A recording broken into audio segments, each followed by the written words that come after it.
नमस्कार दोस्तों, बात करने वाले हैं 3500 से ज्यादा पदों पे बीएसएफ के अंतर्गत जो है ट्रेड्समैन की जो वैकेंसी निकाली गई उसके लिए कैसे आपको फॉर्म को अप्लाई करना है। स्टेप बाय स्टेप मैं आपको जो एक लाइव फॉर्म फिल करके बताऊंगा ताकि आपको फॉर्म फिल करने में किसी प्रकार की मिस्टेक न हो और आप आसानी से इस भर्ती के लिए फॉर्म को अप्लाई कर सके। आप देख सकते हैं फ्रेंड्स, बीएसएफ की जो ऑफिशियल साइट है यहाँ पे आपको जो कांस्टेबल ट्रेड्समैन का जो है यहाँ पे आपको लास्ट डेट जो है 23 अगस्त दिखाया गया है। 23 अगस्त से पहले आपको फॉर्म को भर लेना है। मैट्रिक पास पे वैकेंसी है, प्लस कई अलग अलग ट्रेड वाइज आईटीआई भी बोला गया है। तो अगर आप वैकेंसी का नोटिफिकेशन देखना चाहते हैं तो आप यहां से नोटिफिकेशन पे क्लिक करके नोटिफिकेशन को डाउनलोड करेंगे और यहां पे इस भर्ती के बारे में पूरी इंफॉर्मेशन आपको यहां पे देखने को मिल जाएगा। इस वैकेंसी में देखेंगे तो 3588 पदों वैकेंसी, जिसमें से 3406 पद जो है मेल के लिए है और फीमेल के लिए 182 पदों पे रिजर्वेशन है। दोनों ही प्रकार के कैंडिडेट फॉर्म यहां पे अप्लाई कर सकते हैं, मेल फीमेल। सैलरी लेवल 3 की आपको देखने को मिलेगा जो कि काफी शानदार है। बीएसएफ के यहां पे वैकेंसी जो आपकी रहती है यही सैलरी लेवल रहती है आपकी। इसमें सबसे बात खास ये है कि आपको जो है ना सबसे पहले इसमें पीटी पीएसटी होगा, मतलब पहले आपका फिजिकल होगा, दौड़ होगा, उसके बाद आपका जो है रिटन एग्जाम होगा, फिर आपका डॉक्यूमेंटेशन होगा, फिर आपका ट्रेड टेस्ट होगा और लास्ट में मेडिकल एग्जामिनेशन होता है। तो ये इसका सिलेक्शन फेज है। इसी फेज में आपका सिलेक्शन यहाँ पे किया जाएगा। काफी बढ़िया भर्ती है। अगर आप एलिजिबल हैं तो फॉर्म जरूर भरिएगा। अलग अलग ट्रेड वाइज वैकेंसी आपको यहाँ पे देखने को मिलेगा और यहाँ पे एज जो है 18 से 25 वर्ष है, लेकिन अपर एज में भी छूट मिलेगा। SC/ST को 5 साल, ओबीसी को 3 साल और बाकी यहाँ पे जो है अलग अलग ट्रेड वाइज क्या क्वालिफिकेशन है यहाँ पे आपको बताया गया। आप यहाँ पे एक बार जरूर चेक कर लेंगे और हाइट के बारे में भी यहाँ पे बता दिया गया। मैंने ऑलरेडी इसके ऊपर वीडियो बनाया हुआ है, वो वीडियो नहीं देखे तो देख लीजिएगा, लिंक आपको डिस्क्रिप्शन बॉक्स में मिल जाएगा। फॉर्म भरने का लिंक मैं आपको डिस्क्रिप्शन बॉक्स में डाल दिया, वहां से भी क्लिक करके आप फॉर्म भर सकते हैं या डायरेक्टली बीएसएफ की वेबसाइट से आके फॉर्म भर सकते हैं। यहाँ पे फॉर्म भरने के लिए देखिए कॉर्नर पे आपको लॉगिन का ऑप्शन मिलता है, लॉगिन कैंडिडेट्स का ऑप्शन, इस पे क्लिक करेंगे। अगर आपके पास पहले से बीएसएफ का आईडी पासवर्ड है तो आप सीधे क्या करेंगे, यहाँ पे अपना मोबाइल ईमेल या तो कोई एक ही लिखना है, या तो मोबाइल या तो ईमेल, दोनों में से कोई एक ही लिखना है और यहाँ पासवर्ड और इसको टिक करके यहाँ पे लॉगिन करना है। अगर आप पासवर्ड भूल चुके हैं तो यहाँ से फॉरगेट पासवर्ड भी आप कर सकते हैं। अगर आपको मान लीजिए रजिस्ट्रेशन इससे पहले वैकेंसी आई थी उसमें आपने रजिस्ट्रेशन किया था और आप पासवर्ड भूल चुके हैं तो यहाँ पे मोबाइल या ईमेल लिख के इस पे टिक करेंगे, सबमिट करेंगे तो आपके ईमेल मोबाइल पे ओटीपी जाए, उसको वेरीफाई करके पासवर्ड को फॉरगेट कर सकते हैं। अगर मान लीजिए आप पहली बार जा रहे हैं फॉर्म भरने तो आपको पहले एक नया रजिस्ट्रेशन करना होगा। उसके लिए आपको यहाँ पे एक बटन मिलता है रजिस्टर हियर का, आप इस पे क्या करेंगे, क्लिक करेंगे। जैसे आप रजिस्टर हियर पे क्लिक करेंगे, अब यहाँ पे आपको इस प्रकार से इतने सारे स्टेप्स में आपको रजिस्ट्रेशन करना है। ये रजिस्ट्रेशन आपका हमेशा काम आएगा। एक बार आप रजिस्ट्रेशन करते हैं तो आने वाले भविष्य में अगर कांस्टेबल जीडी की बहाली आती है या और कोई बीएसएफ की बहाली आती है तो इस रजिस्ट्रेशन आईडी पासवर्ड से आप जो है हमेशा के लिए फॉर्म भरते हैं। तो आपको जब भी रजिस्टर करना होगा, रजिस्टर करने के बाद से आपको आईडी पासवर्ड को सुरक्षित रख लेना होगा। अब यहाँ पे अपना जो है नाम लिखेंगे, यहाँ पे मोबाइल नंबर लिखेंगे, उसके बाद यहाँ पे अपना जो है ईमेल आईडी लिखना है। उसके बाद से यहाँ पे क्या करना है आपको फ्रेंड्स, जनरेट ओटीपी पे क्या करना है फ्रेंड्स, क्लिक करना है। जैसे जनरेट ओटीपी पे क्लिक करेंगे आपके ईमेल पे और मोबाइल पे दोनों पे ही ओटीपी चला जाता है। आप ईमेल वाला ओटीपी ईमेल वाला बॉक्स में और मोबाइल वाला ओटीपी मोबाइल वाले बॉक्स में क्या करेंगे, आपको लिख के सबमिट कर देना है। अगर आपको ईमेल वाला ओटीपी प्राप्त नहीं होता है तो आप ईमेल का जो स्पैम होता है, जंक फोल्डर होता है या इनबॉक्स फोल्डर होता है, उसमें आप जाके चेक करेंगे, आपको जरूर जो है ओटीपी प्राप्त हो ही जाएगा। थोड़ा सा वेट भी आपको करना है, तुरंत नहीं जा रहा है, 2-3 मिनट समय ले रहा है और उस बीच आपको जो ओटीपी प्राप्त हो जा रहा है स्पैम में, जंक में या इनबॉक्स में, कहीं भी आपको ओटीपी देखने को मिल जाएगा। तो चलिए हम यहाँ ओटीपी लिख के सबमिट वाले ऑप्शन पे क्लिक करते हैं। ओटीपी लिख के जैसे आप सबमिट करेंगे फ्रेंड्स, आपको यूजर नेम जैसे कि ईमेल आईडी आपका होता है और पासवर्ड जो है इनके द्वारा, बीएसएफ के द्वारा जो है आपके ईमेल पे भेज दिया जाता है। यहाँ देखिए लिख जाता है इस तरह से, जैसे सबमिट करेंगे ओटीपी तो user name is your email ID, आपका ईमेल आईडी यूजर नेम हो गया। Password has been email to your email ID, मतलब आपके ईमेल पे जो है पासवर्ड इनके द्वारा भेज दिया गया है। उस पासवर्ड को आपको सुरक्षित रख लेना है और अच्छे से जो है फ्यूचर में वो काम आएगा। क्योंकि मान लीजिए इस बार आपका वैकेंसी में जॉब नहीं हुआ तो अगली बार जब बीएसएफ की बहाली आएगी ना तो आपको दोबारा रजिस्ट्रेशन करने की आवश्यकता नहीं है। इसी यूजर नेम पासवर्ड से लॉगिन करके आप सीधे क्या करेंगे, जो है फॉर्म को अप्लाई करेंगे डैशबोर्ड से। अगर आपके पास पहले से आईडी पासवर्ड पड़ा है तो आपको रजिस्ट्रेशन करने की आवश्यकता नहीं है, आप सीधे लॉगिन करिए, आपका फॉर्म जो है खुल के आ जाएगा। चलिए मैं रजिस्ट्रेशन करके पूरा कंप्लीट प्रोसेस बताता हूँ, फिर मैं आपको अप्लाई करके भी बताऊंगा। तो चलिए हम अब क्या करेंगे, यहाँ पे जो है आइडेंटिटी डिटेल्स में भरेंगे जानकारी। आपके पास सबसे पहला जो है आधार कार्ड देना है, तो आप यहाँ पे आधार कार्ड की संख्या लिख देंगे। फिर आपको दूसरा में देना है एक और आईडी प्रूफ, जैसे कि आप देखेंगे पैन कार्ड है। फिर दोबारा भी आप आधार कार्ड यहाँ पे दे सकते हैं अगर आप चाहें तो, नहीं तो आपको पैन कार्ड है, पासपोर्ट है, डीएल है, तो आप उसमें से भी कोई ऑप्शन एक चूज करके उसकी संख्या यहाँ पे लिख देंगे। यहाँ आधार कार्ड की संख्या लिखना है और यहाँ पे भी आप चाहे तो आधार संख्या सेम दे सकते हैं। उसके बाद आपको एडिशनल इन्फॉर्मेशन में अपना डेट ऑफ बर्थ की चॉइस करनी है। यहाँ कैलेंडर ओपन होगा, यहाँ से क्या करेंगे आप जो है अपना डेट ऑफ बर्थ चॉइस करेंगे। जो भी आपका डेट ऑफ बर्थ है यहाँ पे आप जो है क्या करेंगे बताएंगे। पहले ईयर को कंफर्म करना है आपको कि कौन से ईयर में आपका डेट ऑफ बर्थ है। उसके बाद आपको जो यहाँ पे चूज कर लेना है। जैसे मान लीजिए आपका 2000 वाला बर्थडे है तो 2000 यहाँ चूज करेंगे, तो 2000 और प्लस यहाँ पे जून जुलाई जो भी है यहाँ पे और डेट जैसे हम चूज करेंगे। यहाँ देखिए आपका आयु भी शो कर देगा। इसके बाद यहाँ पे आपको फादर्स नेम, यहाँ पे अपना मदर्स नेम, यहाँ पे आपको जो है इंडियन चूज करना। यहाँ पे आपको परमानेंट आइडेंटिफिकेशन बॉडी पहचान जैसे तिल का निशान, कटा का निशान, जला का निशान जो भी आप यहाँ पे बता देंगे।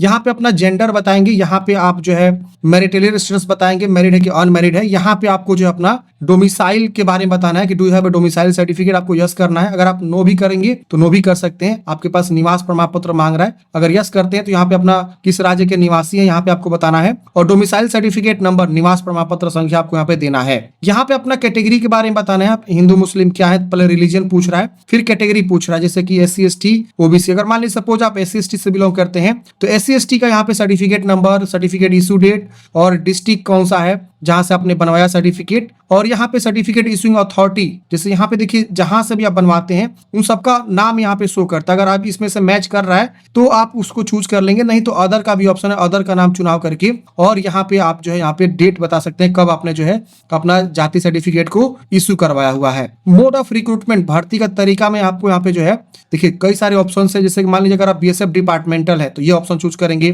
इसके बाद से गवर्नमेंट इंप्लॉई है अदर देन BSF तो ये वाला ऑप्शन, एक्स सर्विस में तो ये वाला ऑप्शन, और डायरेक्ट एंट्री भी है। तो अगर कोई नॉर्मल कैंडिडेट है इसमें से कोई ऑप्शन से नहीं बिलोंग करता है तीनों में से तो डायरेक्ट एंट्री DE चूज कर लेगा। तो इस तरह से आप अपना बता देंगे। अगर आप OBC है तो OBC में यहाँ पे नॉन क्रीमिलियर और क्रीमिलियर का ऑप्शन आ जाता है। तो क्रीमिलियर नॉन क्रीमिलियर क्या होता है, देखिए नॉन क्रीमिलियर वो आते हैं जिनकी फैमिली इनकम 8 लाख से कम होती है। OBC सेंट्रल लेवल पे ये जो है नॉन क्रीमिलियर क्रीमिलियर मांगा जाता है क्योंकि ये सेंट्रल गवर्नमेंट की बहाली है। अगर आप जो है फैमिली इनकम 8 लाख से ज्यादा है तो आप यहाँ पे क्रीमिलियर के अंतर्गत आएंगे। तो अगर आप यहाँ पे पूछ रहा है do you belong non creamy layer तो आपको यस करना है और आपको OBC की जानकारी यहाँ पे लिख देनी है जैसे कि उसका सर्टिफिकेट नंबर, कहां से आपने बनवाया, किस डिस्ट्रिक्ट से बनवाया, इशूइंग अथॉरिटी कौन है और सर्टिफिकेट इशू डेट कौन है ये बता देना है। तो इस तरह से आपको जो OBC वाला केस में आएगा। EWS वाला केस में देखिए इस प्रकार से आपको आएगा। EWS केस में यहाँ पे do you belong to non criminal नहीं पूछता है। तो ऐसे आपको जानकारी भर देना है अच्छे से। फिर यहाँ पे विकलांग है तो यस नो में बताना है, एक्स सर्विस में यस नो में बताना है, डिपार्टमेंटल कैंडिडेट है यस नो में बताना है। फिर यहाँ पे आपको सेव एंड नेक्स्ट करना है। सेव एंड नेक्स्ट करते हैं फ्रेंड्स। अगला स्टेप आपका एड्रेस वाला ऑप्शन आता है। यहाँ पे आपको अपना परमानेंट एड्रेस अच्छे से भर लेना है। यहाँ पिन कोड भर लेना है, यहाँ पे स्टेट, यहाँ जिला चूज करना है, यहाँ पे आपको विलेज बताना है, पुलिस स्टेशन, पोस्ट ऑफिस, तहसील लिखना है। ये सारे ऑप्शंस को आपको लिखना है।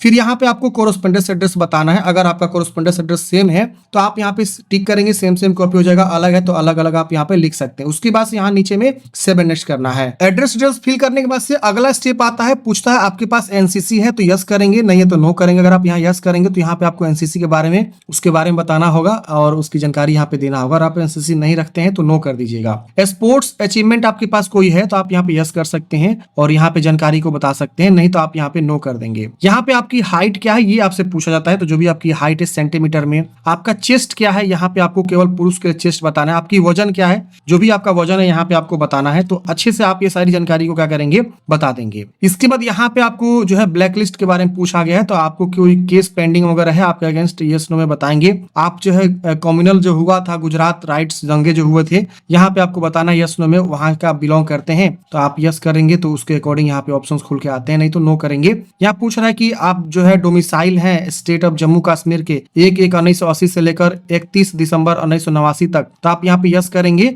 नहीं है तो आप इसे नो कर देंगे। इसको भी आपको सेव एंड नेक्स्ट कर देना है। अब अगला स्टेप में आपको एजुकेशनल क्वालिफिकेशन की जानकारी भरनी है। तो यहाँ पे आपको ना बारी बारी से एक एक क्वालिफिकेशन को ऐड करना है। जिससे आपका क्वालिफिकेशन जो भी है यहाँ पे आप सबसे पहले क्या करेंगे मैट्रिक का जानकारी ऐड करेंगे। पर हम मैट्रिक चूज करेंगे, सर्टिफिकेट नंबर लिखेंगे, कौन से ईयर में हमने मैट्रिक पास आउट किया, यहाँ से हम क्या करेंगे चुनाव करेंगे और राज्य यहाँ पे बताएंगे। फिर यहाँ पे हम यूनिवर्सिटी का नाम बताएंगे। अगर आपका बोर्ड है तो बोर्ड का नाम बताएंगे, जैसे स्टेट बोर्ड है, CBSE, ICIC, अदर बोर्ड का भी ऑप्शन है। अगर यहाँ पे आपको कोई बोर्ड दिख रहा है आपका जहां से आपने पढ़ाई किया हो तो उसका चुनाव करेंगे, नहीं तो यहाँ स्टेट बोर्ड चूज कर ले। मान लीजिए कोई बिहार बोर्ड से तो स्टेट बोर्ड चूज कर लेगा और उसके बाद से यहाँ पे वो ऐड करेगा। जैसे मान लीजिए हम यहाँ पे एक सर्टिफिकेट नंबर लिख देते हैं फॉर एग्जांपल के लिए और यहाँ ऐड करेंगे तो ये देखिए 10वीं की जानकारी यहाँ नीचे में आपकी ऐड हो जाएगी। अगर आपको लग रहा है ये गलत है तो एडिट कर सकते हैं, नहीं तो यहाँ पे डिलीट का भी ऑप्शन है, आप डिलीट कर सकते हैं। फिर आपको यहाँ पे जो है इसके आगे आपने क्या पढ़ाई किया हुआ है, 12वीं किए हैं, या अगर आपने यहाँ ITI किया हो तो आप ITI भी यहाँ पे चूज कर सकते हैं। उसका सर्टिफिकेट नंबर, उत्तीर्ण वर्ष, राज्य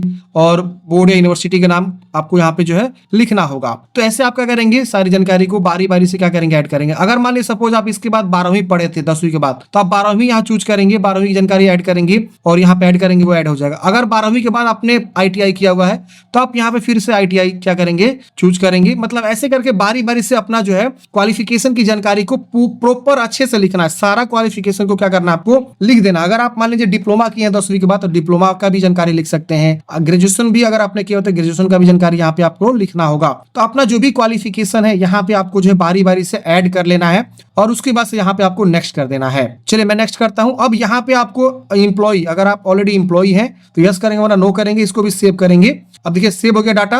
अब अगले स्टेप में आपको डॉक्यूमेंट्स अपलोड करने का सेक्शन देखने को मिल जाता है, जिससे आप डाटा सेव करेंगे। तो अब यहाँ पे आपको देखिए ये सब डॉक्यूमेंट्स अपलोड करना है। सबसे पहले फोटोग्राफ बोला गया है, फिर सिग्नेचर बोला गया है, फिर मैट्रिक का जो है सर्टिफिकेट बोला गया है, और EWS या जो कास्ट सर्टिफिकेट, आप जिस भी कास्ट सर्टिफिकेट से, जिस भी कास्ट से बिलोंग करते हैं उसकी जो है प्रमाण पत्र यहाँ पे आपको अपलोड करना है।